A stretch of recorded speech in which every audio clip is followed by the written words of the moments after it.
Assalamualaikum warahmatullahi wabarakatuh.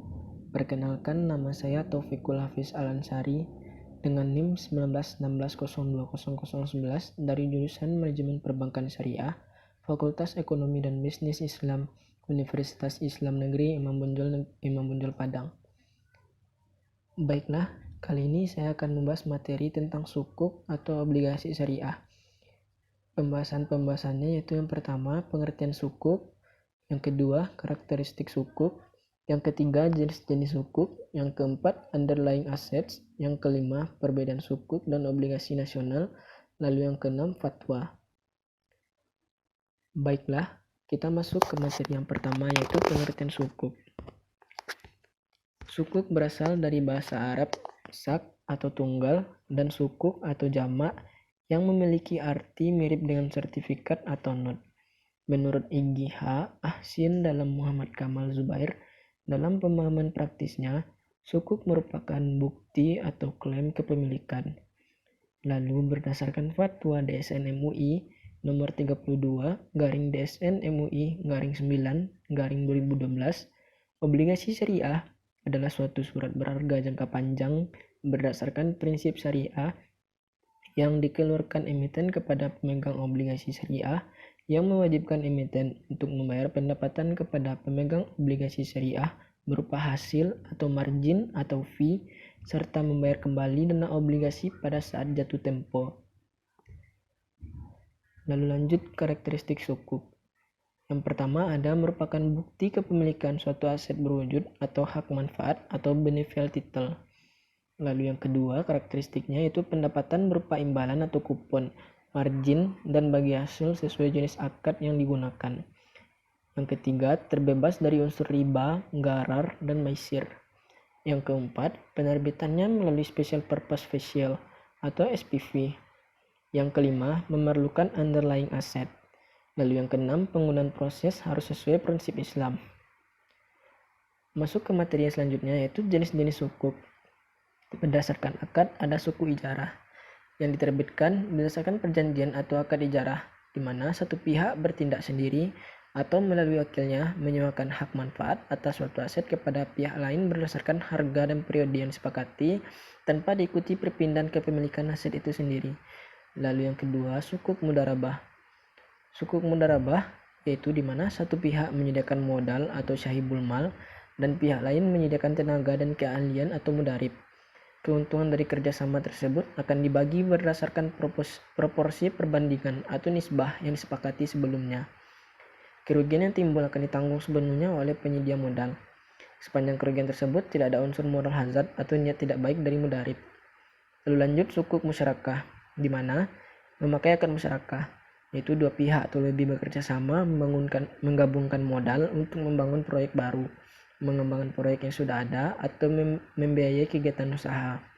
Keuntungan maupun kerugian yang timbul ditanggung bersama sesuai dengan jumlah partisipasi modal masing-masing pihak. Lanjut ke sukuk istisna, yang artinya yaitu di mana para pihak menyepakati jual beli dalam rangka pembiayaan suatu proyek atau barang. Adapun harga, waktu penyerahan, dan spesifikasi proyek atau barang ditentukan terlebih dahulu berdasarkan kesepakatan. Lalu lanjut sukuk berdasarkan intuisi penerbitan. Yang pertama ada sukuk korporasi atau retail. Dalam operasionalnya, retail menjalankan beberapa fungsi antara lain membantu konsumen dalam menyediakan berbagai produk dan jasa, menjalankan fungsi memecah atau bulk breaking, maupun menambah nilai produk. Secara keseluruhan, pengelolaan bisnis retail membutuhkan implementasi fungsi-fungsi manajemen secara terintegrasi, baik fungsi keuangan, pemasaran, sumber daya manusia maupun operasional. Lalu yang kedua SBSN atau surat berharga syariah negara, atau dapat disebut sukuk negara. Terdapat pada Undang-Undang Republik Indonesia Nomor 19 Tahun 2008 tentang surat berharga syariah negara, yaitu surat berharga negara yang diterbitkan berdasarkan prinsip syariah sebagai bukti atas bagian penyertaan terhadap aset SBSN baik dalam mata uang rupiah maupun valuta asing. Lanjut ke materi underlying assets. Underlying asset yaitu aset yang dijadikan sebagai objek atau dasar penerbitan sukuk yang tidak bertentangan dengan prinsip syariah, yang antara lain berupa seperti aset berwujud tertentu, nilai manfaat atas aset berwujud tertentu, jasa yang sudah maupun yang akan, proses yang aset proyek tertentu, dan kegiatan investasi yang telah ditemukan. Selanjutnya yaitu perbedaan sukuk dan obligasi konvensional.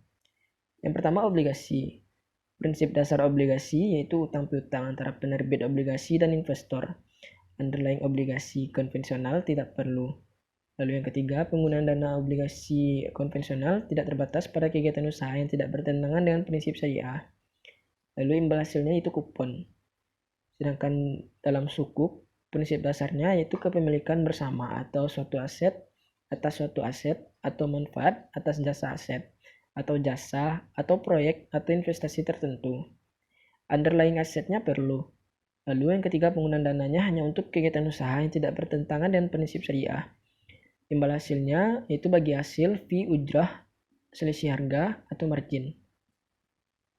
Baiklah, lanjut ke fatwanya. Yang pertama ada fatwa DSN nomor 137/DSN MUI _9 _2020 tentang sukuk. Yang kedua diatur dalam fatwa DSN nomor 131/DSN DSN MUI _10 tentang sukuk wakaf. Lalu yang ketiga diatur dalam fatwa DSN nomor 32 atau DSN MUI _9 _2002 tentang obligasi syariah. Yang keempat diatur dalam fatwa DSN nomor 33/DSN MUI _9 _2002 tentang obligasi syariah mudharabah. Lalu yang kelima, fatwa DSN nomor 41/DSN MUI _3 _2004 tentang obligasi syariah ijarah dan lain-lainnya. Oke, baiklah, hanya itu yang dapat saya sampaikan. Salah dan kurang mohon dimaafkan. Wabillahi taufik wal hidayah. Wassalamualaikum warahmatullahi wabarakatuh.